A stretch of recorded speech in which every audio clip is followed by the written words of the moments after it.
Hello friends, വണ്ടി Honda amaze ആണ്. amaze 2013 model diesel വണ്ടിയാണ് വണ്ടി.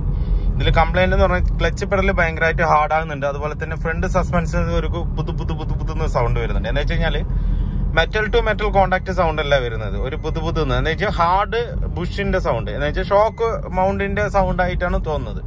അപ്പൊ നമുക്ക് അതൊന്ന് നോക്കണം, ഷോക്കിന്റെ കാര്യം ഒന്ന് നോക്കണം. ചെറിയ ഓയിൽ ലീക്ക് ഉണ്ട് എഞ്ചിന്റെ അണ്ടർ ബോഡിയിൽ നിന്ന്, അത് നോക്കണം. അതുപോലെ ക്ലച്ച് പെഡല് റൈസ് ആവുന്നൊന്നുമില്ല, പക്ഷെ ക്ലച്ച് പെഡല് ഭയങ്കര ഹാർഡാണ്.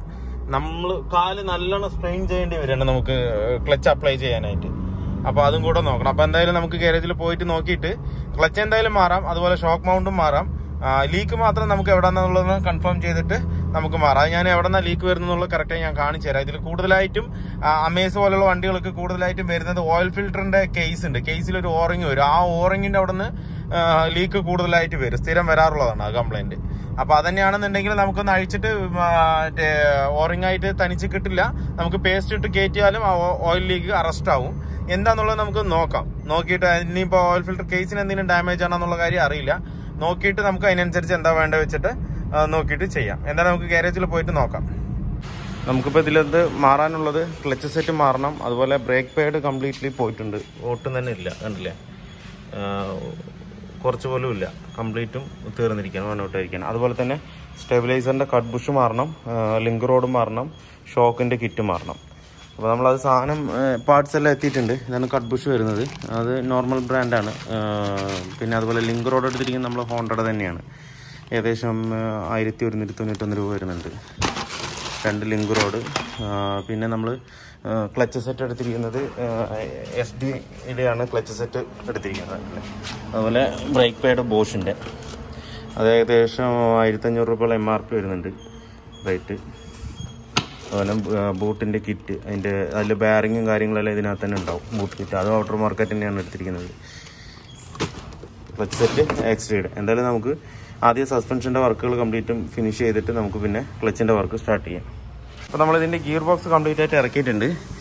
ഞാൻ നേരത്തെ പറഞ്ഞില്ല, ഇതിന് റൈസിംഗ് ഒന്നും ഇല്ലാത്തത് കൊണ്ട്, റൈസിംഗ് ഒന്നും ഉണ്ടായിരുന്നില്ല, അതുകൊണ്ട് ക്ലച്ച് ഡിസ്കിന് വലിയ കുഴപ്പമില്ല. കണ്ടോ, കറക്റ്റായിട്ട് മാർക്ക് കറക്റ്റായിട്ട് ഇതിനകത്തുണ്ട്. നമുക്ക് കംപ്ലൈൻറ്റ് എന്ന് പറഞ്ഞാൽ ക്ലച്ച് പെഡൽ ഹാർഡാണ്, നല്ല ഹാർഡാണ്. അതിന് ഈ ഫിംഗർ ഡാമേജ് ആയിട്ടുണ്ട്, ഫിംഗർ ഏകദേശം നല്ല ഹാർഡായിട്ടുണ്ട്. നമുക്ക് വിഷ്വലി നോക്കുമ്പോൾ അത് ഹാർഡായതൊന്നും കാണുമൊന്നുമില്ല.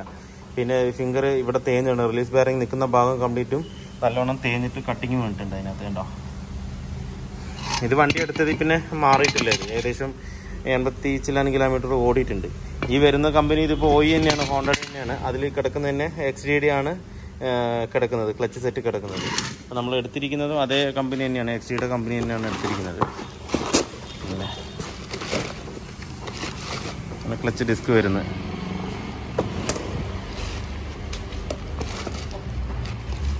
ഫ്ലൈ വീല്, അതിൽ റിലീസ് ബെയറിംഗ് സെറ്റായിട്ടാണ് വരുന്നത് ഇതിനകത്ത്. പോയിട്ടോ,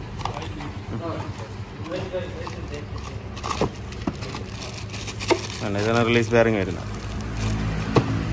റിലീസ് ബെയറിംഗ് ഇതിലൊക്കെ ഏകദേശം നന്നായിട്ട് പോയിട്ടുണ്ട്, ഇതിനകത്ത് നല്ല സൗണ്ട് ഉണ്ട് ഇതിനകത്ത്. അപ്പോൾ എന്തായാലും മാറ്റുമ്പോൾ നമുക്ക് ഫുൾ സെറ്റായിട്ട് തന്നെ ഇതിനകത്ത് മാറ്റിവിടാം.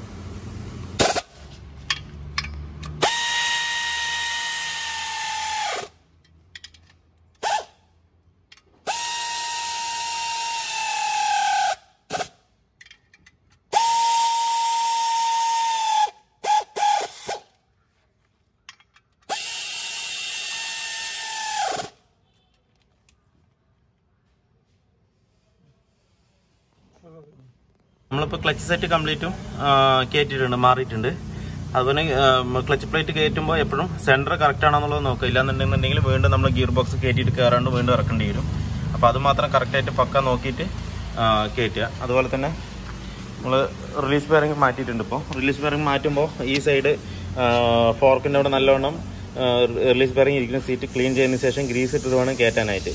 എന്നാൽ ഒരുപാട് ഗ്രീസ് കയറ്റാനും പറ്റില്ല. ഒരുപാട് ഗ്രീസ് കയറ്റി കഴിഞ്ഞാൽ നമ്മൾ കറങ്ങുമ്പോൾ ആ സെൻറ്റർ ഫോഴ്സ് കൊണ്ട് മറ്റേ പ്ലേറ്റിലേക്കൊക്കെ ചിലപ്പോൾ ഗ്രീസ് തെറിക്കാൻ സാധ്യതയുണ്ട്, സ്ലിപ്പാകാൻ കൂടുതൽ ചാൻസ് കൂടുതലാണ്. അപ്പോൾ ഒരു ചെറിയൊരു കോട്ടിങ് മാത്രം ഇതിനകത്ത് ഇട്ടാൽ മതി. ഇനിയിപ്പോൾ നമുക്ക് ഗിയർ ബോക്സ് ഇതിനകത്ത് ലോഡ് ചെയ്യാം. അപ്പോൾ നമ്മുടെ അമേസിൻ്റെ വർക്ക് ഫുള്ളി കംപ്ലീറ്റ് ആയിട്ടുണ്ട്. ഇപ്പോൾ ടെസ്റ്റ് ഡ്രൈവ് കഴിഞ്ഞ് വന്നാണ്.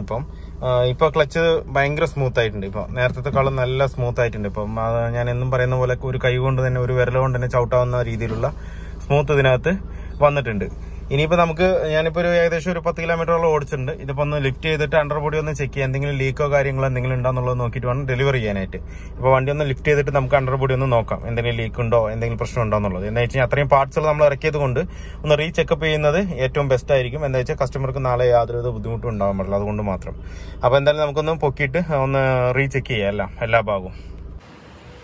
അണ്ടർ ബോഡി നമ്മൾ കംപ്ലീറ്റ് ആയിട്ട് ചെക്ക് ചെയ്ത് ഷീൽഡ് കയറ്റിയിട്ടുണ്ട്. വേറെ ലീക്കോ കാര്യങ്ങളൊന്നും ഇല്ല. ഇതിനകത്ത് നമ്മളിപ്പോൾ ചെയ്തത് ക്ലച്ച് സെറ്റ് മാറി, അതുപോലെ തന്നെ ലിങ്ക് റോഡ്, സ്റ്റെബിലൈസറിന്റെ ലിങ്ക് റോഡ് മാറി, അതിന്റെ കട്ട് ബുഷ് മാറിയിട്ടുണ്ട്.